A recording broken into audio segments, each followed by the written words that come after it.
Memang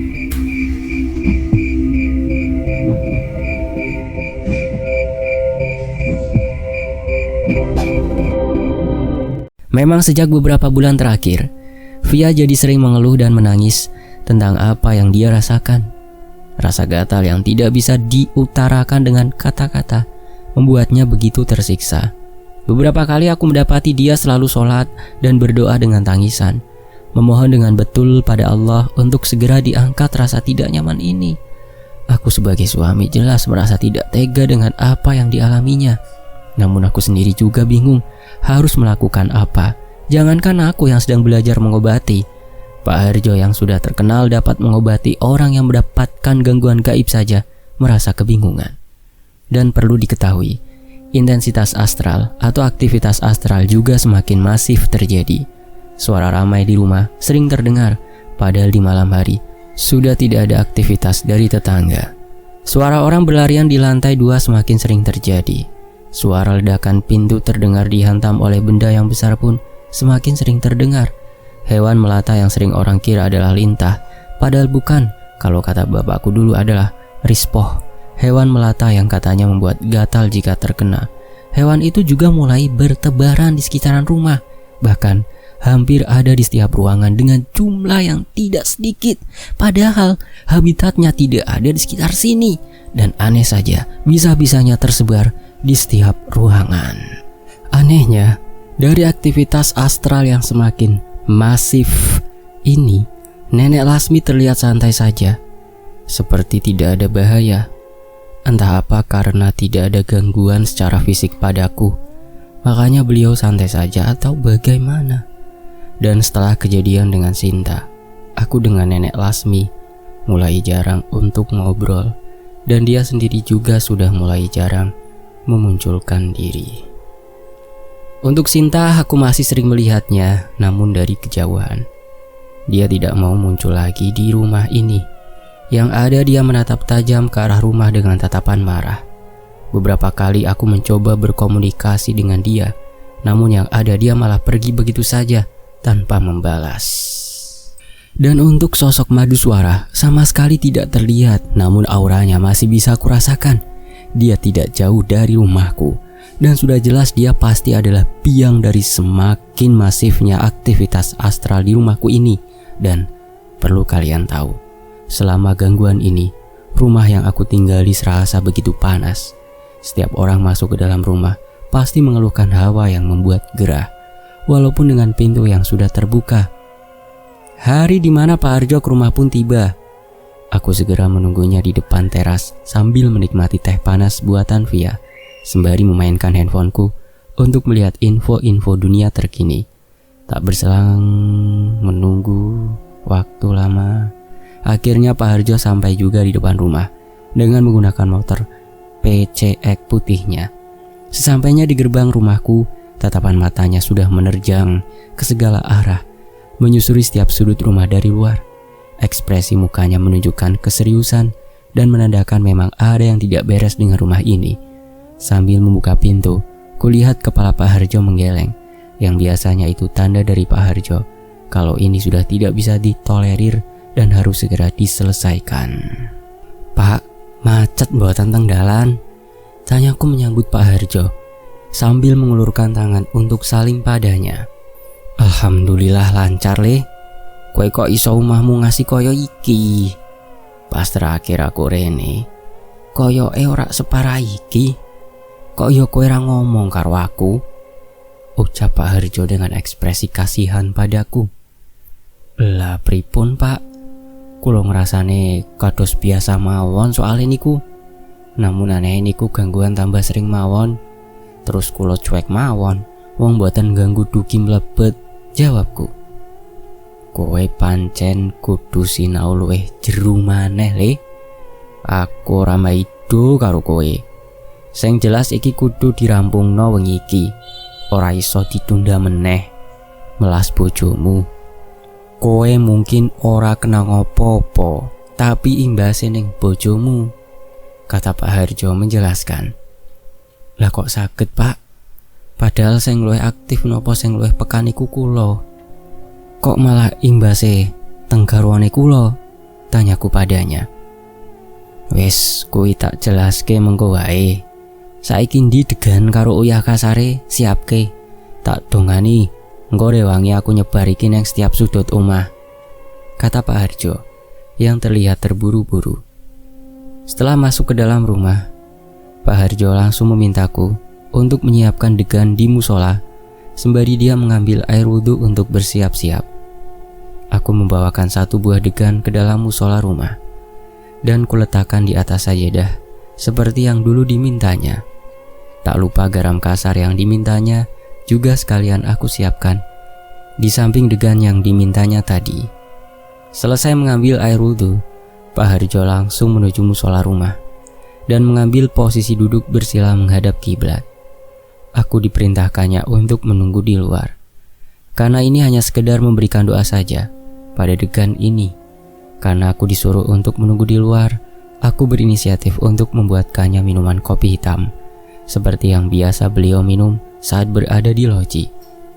Namun saat aku akan membuatkan minum, Via mengatakan untuk aku tetap berada di dekat Pak Harjo saja, karena mungkin nanti aku akan dibutuhkan untuk membantunya, dan Via akan membuatkan minuman untuk kita berdua. Hampir ada 1 jam aku menunggu Pak Harjo selesai dengan doa yang dipanjatkannya. Bahkan minuman yang sudah disuguhkan telah siap di atas meja. Namun Pak Harjo belum kunjung selesai. Sambil menunggu, aku sempatkan untuk melihat Via yang sedang berada di ruang tengah sambil memasang payet untuk gaun pernikahan pesanan orang. Kulihat wajah lelahnya yang pucat tetap memaksakan diri untuk menyelesaikan pekerjaan itu. Setelah hampir genap 1 jam, akhirnya Pak Harjo keluar dari musola sambil membawa degan yang tadi dimintanya. Wes le, yo saiki rewangi aku nyebar banyu degan iki sekalian karo yae. Sadurunge disebar, tolong kowe sik buka degan iki. Sambil menyodorkan kelapa itu. Nggih Pak, tak buka teng pawon mawon, ucapku sambil meraih degan yang diberikan itu. Kowe buka ben gampang nganggo golok saka peninggalan bapakmu wae. Bakal wae gampang lan cepet. Nek ra ngandel jajalan kowe buka nganggo golok sing biasa wae, sing mbukteke khasiate. Ucap Pak Harjo memberikan saran. Mendengar apa yang dikatakan Pak Harjo, aku iseng mencoba apakah benar apa yang dikatakan olehnya. Pertama, aku mencoba membuka degan itu dengan golok biasa, dan ternyata memang sedikit sulit aku membukanya. Padahal golok itu dalam keadaan yang cukup tajam, karena sering digunakan Via untuk memotong daging ayam.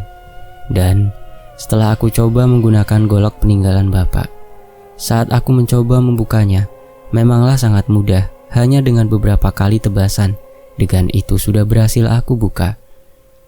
Aku kemudian segera menyerahkan degan itu pada Pak Harjo yang menunggu di ruang tamu sambil minum kopi yang sudah disuguhkan tadi. Dan tetap saja, mata Pak Harjo menembak segala arah, seolah sedang men-scan apa saja yang ada di dalam rumah ini. Tatapan tajam dan serius sambil mengisap rokok sangat benar-benar terlihat dari ekspresi mukanya dan matanya. Wes le, piye? Wes mbok jajal perbandingan golok biasa karo golok peninggalan bapakmu. Luwih landhep endi? Tanya Pak Harjo padaku. Landhep nggen bapak, Pak. Mung pinten tebasan pun saged nguculi kulit klopone niku. Jawabku dengan senyuman. Kuwi mulane diturunke ning kowe. Bayangke nek diturunke ning wong sing salah, bakal nggombacok wong. Lah yo langsung putul wonge sing dibacok, ucap Pak Harjo sambil melangkah keluar rumah. Wes le, saiki rewangi aku nyebar banyu iki karo uyah kasar neng setiap sudut omah. Pertama mbok sebarke sek banyu degane, sawise nembe wae uyah kasar iki, ucap Pak Harjo memberikan instruksi. Sesuai dengan instruksi Pak Harjo, aku mulai dari bagian pagar terlebih dahulu. Setiap sudut depan pagar rumah aku berikan air degan itu, lalu aku taburkan garam kasar di atasnya. Ada 4 titik yang aku siramkan dengan garam kasar itu. 2 di pagar rumah, 1 belakang rumah, tepatnya di samping kebun milik tetanggaku. Dan yang 1 lagi di belakang bersebelahan dengan rumah tetanggaku, yang lainnya. Lebih tepatnya, ginggangan atau tanah kosong pembatas yang jarak pemisah antara rumahku dan rumah tetanggaku hanya setengah meter, dan aku masuk ke sana untuk menyebarkan itu semua. Setelah semua sudut rumah selesai, aku berikan degan dan garam kasar. Kini aku diminta membelah kelapa muda yang sudah tidak ada airnya itu untuk diambil dagingnya. Dan kata Pak Harjo, daging dari degan itu nanti harus aku balurkan pada tubuh Via saat mandi. Dalam kata lain, aku harus memandikan Via dengan daging kelapa muda itu. Dan karena waktu sudah semakin malam dan Via sepertinya sudah tertidur pulas di kamar, Pak Harjo mengatakan proses itu bisa dikerjakan besok pagi. Dan daging kelapa itu bisa aku simpan terlebih dahulu di tempat yang bersih dan aman. Setelah mendapat instruksi itu, kita mulai lagi dengan tahap lain. Wes kabeh, saiki kowe siap yo. Rewangi aku ngilangi kabeh sing ana ning kene. Bar iki bakal kebuka kabeh sumber masalah sekondi kowe bakal ngerti. Aku jane wis gregetan kawit mau tekan ning kene. Nanging kabeh iku ana proses. Nah, saiki wis tekan proses kuwi. Terang Pak Harjo padaku. Nuwun sewu Pak Harjo, siap nopo nggih? Tanyaku karena tidak tahu. Ngrewangi aku ngusir barang ora jelas neng omah iki. Terus engko tulung barang sing ana ning kamarmu nek wis rampung urusan iki, gawa metu ning ruang tamu. Jawab Pak Harjo. Aku diajak Pak Harjo untuk duduk di musola rumah sambil menghadap kiblat, dan Pak Harjo berada di belakangku sambil menekan punggungku. Aku diminta untuk memejamkan mata dan berfokus sambil mengamalkan zikir nafas. Pak Harjo juga sepertinya melakukan hal yang sama. Tangan dari Pak Harjo mulai kurasakan seperti mengirimkan sesuatu masuk ke dalam tubuhku. Setelah itu aku merasakan sebuah energi menghisap tubuhku untuk keluar. Badanku serasa sesak, terhimpit, dan terangkat oleh suatu energi secara bersamaan. Semakin lama, semakin ku terangkat ke atas hingga pada akhirnya aku merasakan badan ini terasa begitu lega dan sangat ringan. Aku baru paham Pak Harjo membantuku untuk merogoh sukmo.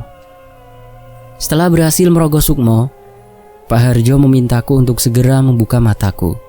Dan seperti biasa, suasana rumah berubah seketika menjadi seperti senja, di mana cahaya berwarna jingga merangsak masuk melewati sela-sela gorden dan sebagian kaca.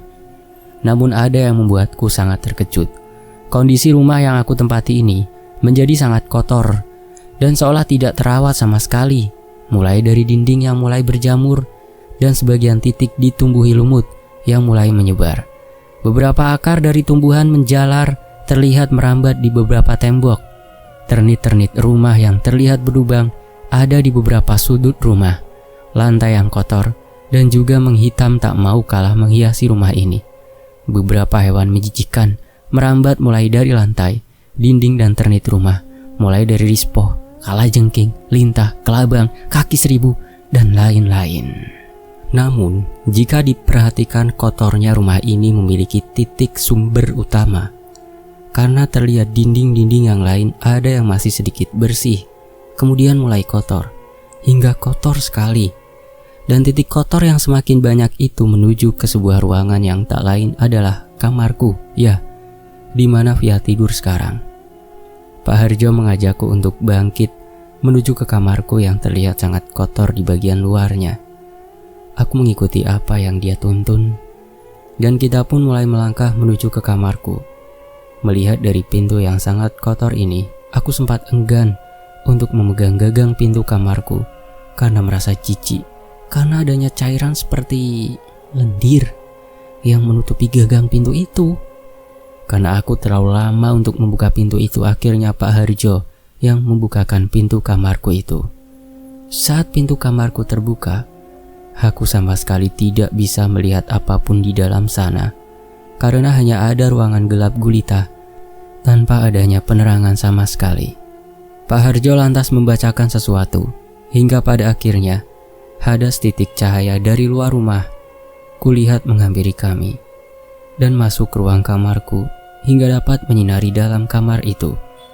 Rasa terkejut dicampur sedih sama sekali tidak bisa ku bendung setelah melihat apa yang ada di kamar itu. Via terlihat sedang tertidur di kamar kita yang dalam penglihatanku itu banyak sekali semak-semak yang tumbuh di setiap sudut kamar. Ditambah beberapa rumput kecil berdiri lembut menyelimuti kasur yang sedang digunakan tidur Via saat itu. Dinding penuh lumut berwarna hitam dengan bau tidak sedap menjadi pemandangan di dalam sana. Dan yang membuat aku sangat sedih dan terkejut adalah apa yang sedang mengerubuti Via di sana. Serangga-serangga dan beberapa makhluk menjijikan itu kompak mengerubungi Via. Dan namun pada saat itu seperti terhalang sesuatu sehingga para makhluk itu tidak bisa menjamah tubuh Via yang sedang terbaring di sana. Pak Harjo, niku sebenarnya nopo kok malah ngurubungi Via, Pak? Tanyaku panik pada Pak Harjo. Kui sing marak ke Via ora mari-mari, terus ngerosok gatel. Iki sumbere mung siji. Yaiku kreseng ngono ning kamar iki. Kowe ngerti sopo kan? Jelas Pak Harjo sambil bertanya. Keres? Keres yang teng lemari? Tapi niku kan? Aku belum selesai berbicara. Pak Harjo sudah memotong omonganku terlebih dahulu. Yo Lasmi, dekne kehasut karo makhluk sing ning njaba kae. Jajalan wae nek kowe ora percaya, jam 12 delo meneh. Lasmi teko rene gawe ukara sing nyebabke Via gatel. Aku yakin saiki Via ku ora gatel sak lebare ngombe banyu sing wis didongani mau. Terang Pak Harjo. Dan jam sekarang sedang menunjukkan pukul 12 kurang seperempat. Tapi kok saged, Pak? Nenek Lasmi niku kan penjaga omah niki. Lah kok saged kados niku? Tanyaku heran pada Pak Harjo. Sakjane Lasmi ora ana kepengenan gawe ngene karo Via. Sing asli diincer ya kuwi kowe, nanging ora iso mergo perjanjian biyen karo leluhurmu dadi sing diserang Via. Jelas Pak Harjo lagi. Tapi kok saged? Bukannya harusnya nenek Lasmi ngelindungi tiang sing enten teng omah niki, Pak, termasuk garwane kula. Protesku pada Pak Harjo. Ya kuwi le, asline ra ono niat gawe nyerang kowe lan Via. Tapi kae sing saiki ning njaba, sing ora iso mlebu sing gawe Lasmi duwe pikiran kaya iki. Delok wae, saiki Lasmi saya ketemu karo kae sing dadi sumber masalah. Pak Harjo menerangkan dengan mata menatap tajam ke arah di mana mereka berada. Aku sama sekali belum percaya dengan apa yang dikatakan Pak Harjo, karena nenek Lasmi adalah penjaga rumah dan keluarga ini sejak dari dulu. Bagaimana bisa berkhianat sekarang? Dan untuk membuktikan ucapan dari Pak Harjo, aku dan Pak Harjo langsung mencoba melihat keluar rumah melalui jendela di ruang tamu yang saat itu tertutup gorden. Di luar ternyata masih begitu ramai dengan makhluk-makhluk yang beraneka macam bentuknya. Mulai dari pocong, kuntilanak, genderuwo, makhluk raksasa, dan beberapa makhluk dengan wujud berantakan yang tidak bisa dijelaskan. Namun yang menjadi fokusku adalah dua sosok yang sedang berinteraksi. Salah satunya terlihat kesal karena tidak masuk ke dalam lingkungan rumah. Dan itu karena pagar yang sudah diberikan doa di setiap sudutnya hingga membentuk sebuah perisai. Jadi untuk makhluk yang memiliki niatan buruk tidak bisa memasukinya. Begitu juga dengan makhluk yang berada di dalam tidak bisa keluar. Melihat kebenaran yang tidak aku harapkan, rasa marah di dada ini terasa begitu memuncak. Dan karena rasa marah itu, tanpa pertimbangan Pak Harjo, aku langsung keluar untuk memergoki nenek Lasmi yang sedang berusaha untuk memasukkan Maduswara, di mana dialah yang menjadi sumber utama kekisruhan di rumahku ini. Nenek Lasmi, kula mboten nyangka nek kabeh niki ulalan lelakune nenek Lasmi. Kok saged kados niki? Tanyaku dengan nada yang begitu marah. Wajahnya tampak ketakutan, namun seolah juga menunjukkan rasa marahnya padaku. Terlihat dari tatapan matanya yang walaupun sesekali membuang muka untuk tidak terlihat olehku, namun kupastikan ada rasa yang mengganjal pada dirinya. Pak Harjo yang melihat tingkahku seenaknya keluar tanpa mempertimbangkan tindakanku, lantas keluar sambil tersenyum dan berkata, "Iki kabeh ora sepenuhe salah Lasmi le. Iki yo sebab seko polamu pirang wulan wingi sadurunge ketemu karo aku, kata Pak Harjo sambil berjalan mendekatiku. Nopo niku Pak? Salah kula nopo? Kadose kula mboten enten napa-napa, tanyaku karena benar-benar tidak mengerti apa yang dimaksud Pak Harjo. Takonen wae karo Lasmi, ben kowe ngerti dhewe seko dekne, kata Pak Harjo. Nopo Nek Lasmi? Kok kados niki kali kula? Tolong jelasaken salah kula nopo? Tanyaku pada Nenek Lasmi. Nenek Lasmi sama sekali tidak menjawab apa yang aku tanyakan. Justru dia malah hanya tertunduk sambil mengepalkan tangannya seolah menahan marah. Jawaben aku lho Nek Lasmi. Yen ra ngono pripun kula saged ngertos kali kula saged nyuwun pangapunten, desaku padanya lagi. Kembali sama sekali tidak ada jawaban dari Nenek Lasmi. Entah dia memang enggan untuk menjawabnya, atau karena dia sedang dalam emosi yang memuncak dan sedang mencoba mengatur emosinya untuk selanjutnya mengatakan jawaban atas pertanyaanku padanya itu. Di saat aku dan Pak Harjo sedang menunggu jawaban dari Nenek Lasmi, tiba-tiba dari belakang Nenek Lasmi, yang itu adalah Maduswara, langsung tiba-tiba menjawab apa yang aku tanyakan pada Nenek Lasmi. Yo kabeh kuwi jelas mergo kowe. Sopo meneh? Bocah umbelen sing nembe ngerti bab kaya ngene tok. Wis wani polah. Ucapnya menjawab pertanyaanku. Aku ra ngomong karo kowe, ra usah melu urusanku. Ucapku emosi padanya karena sesuai yang dikatakan Pak Harjo, kalau dia adalah biang dari semua masalah yang terjadi. Lah nek aku tetep arep melu urusan kowe meh ngopo? Jawabnya menantang padaku. Eling le, ojo gampang kepangan hasutan sing elek. Kowe kudu duwe ati sing apik. Eleng marang Gusti, bagus hati. Ucap Pak Harjo mengingatkanku supaya tidak termakan oleh hasutan Maduswara yang sepertinya sedang memancing emosiku untuk keluar. Kowe wong tua rasa melu-melu. Saben ono kowe mesti urusanku karo bocah iki ra tau beres. Awas kowe. Lebare aku rampung karo bocah iki. Siap-siap wae kowe. Jawab Maduswara memberi ancaman pada Pak Harjo. Pak Harjo hanya menjawabnya dengan tertawa kecil. Aku terus mencoba meminta Nenek Lasmi untuk menjelaskan apa yang sebenarnya terjadi.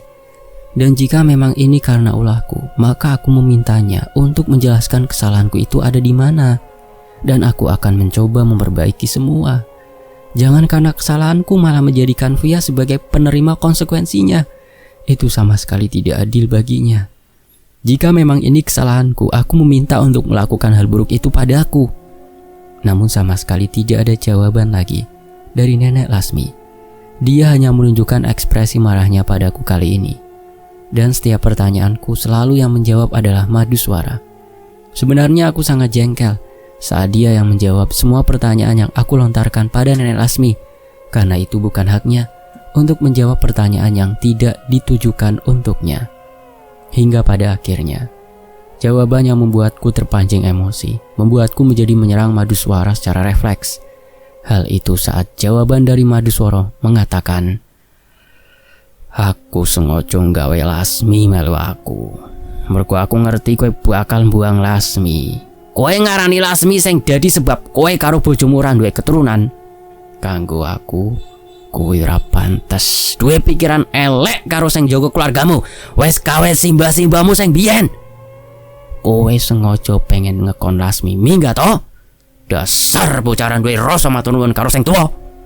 Lebar kowe bakal mbuang Adiwilogo. Mergo kowe pikir tinggal Adiwilogo sing gawe kowe karo bojomu ora oleh anak. Dasar bocah nembe wingi sore kowe wani ngarani karo makhluk sing umure luwih dawa lan luwih tuwa. Bocah ra duwe matur nuwun, akhlak bosok. Ucapnya Maduswara panjang lebar. Kowe ora usah kakean cangkem. Aku wis ngomong nek iki dudu urusanmu. Kowe ora usah gawe perkara karo aku. Nek urusanmu karo bapak kurung rampung, terus kowe pengen ngerampungke karo anake, oke, tak ladeni. Tapi ra koyo ngene carane kowe ngrusak keluarga bapakku. Ucapku dengan emosi mulai memuncak. Bocah wingi sore arep nantang aku. Apa yo bisa? Sing ngono bakal kowe tak enteki saiki. Tapi mergo kowe isone umpetan rengkeleke babu wedokmu sing saiki wis minggat. Dadi ra bakal wani karo aku. Ucapnya memprovokasi aku. Ra usah kakean cangkem.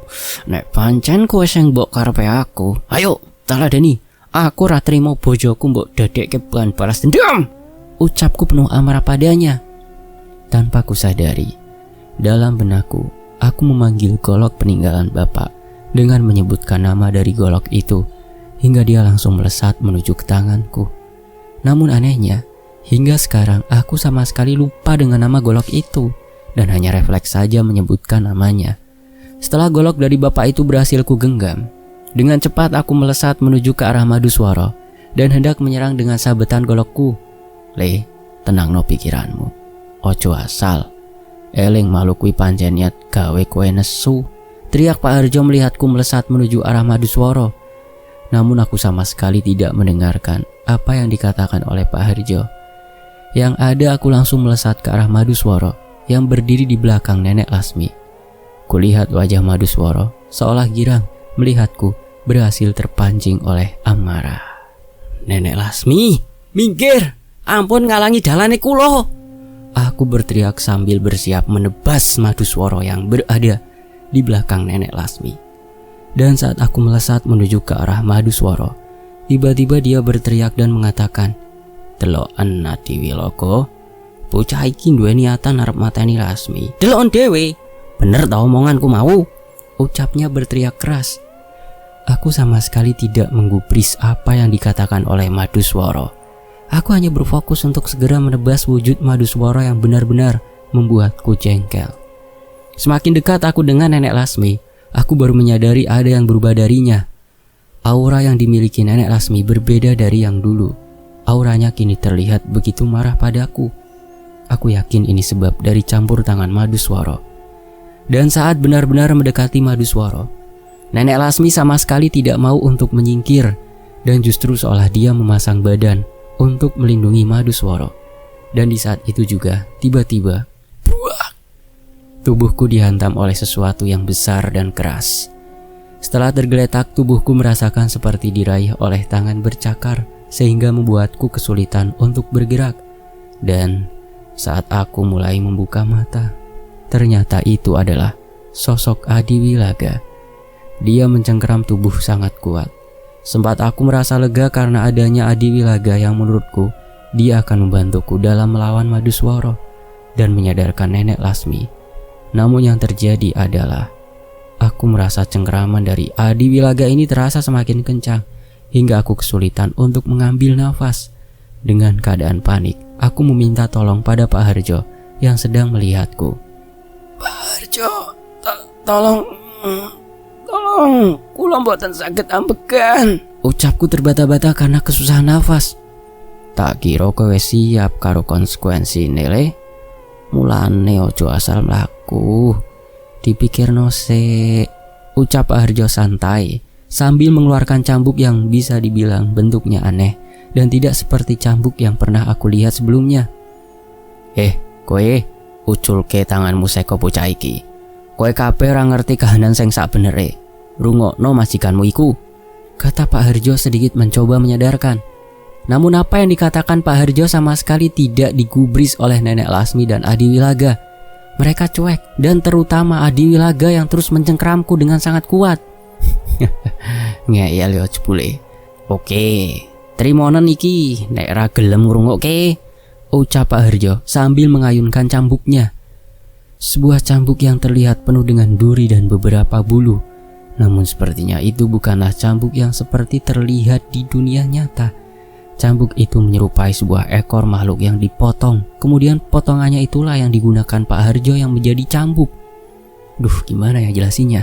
Intinya cambuk yang digunakan Pak Harjo ini adalah cambuk yang terbuat dari ekor makhluk gaib yang berhasil ditaklukkannya dulu. Dan perlu kalian tahu juga, cambuk ini dapat dilihat di dunia nyata. Beberapa kali aku melihat cambuk itu saat berada di loji milik Pak Harjo. Dan memang tekstur dari cambuk itu sangat kaku dengan tulang yang menyeruat keluar yang membuatku melihatnya seperti duri. Dan setelah tulang yang menyeruat itu ada rambut ekor yang terlihat jarang di setiap permukaannya alias tidak rata. Setelah cambuk itu disambetkan ke arah Adiwilaga, ternyata cambukan itu bersambung. Nantikan bagian berikutnya ya. Terima kasih Mas Rian, terima kasih semua teman-teman yang sudah menyimak kisah ini di sini. Mohon maaf kalau ada salah kata. Saya pamit undur diri. Wassalamualaikum, sampai jumpa. Alhamdulillah.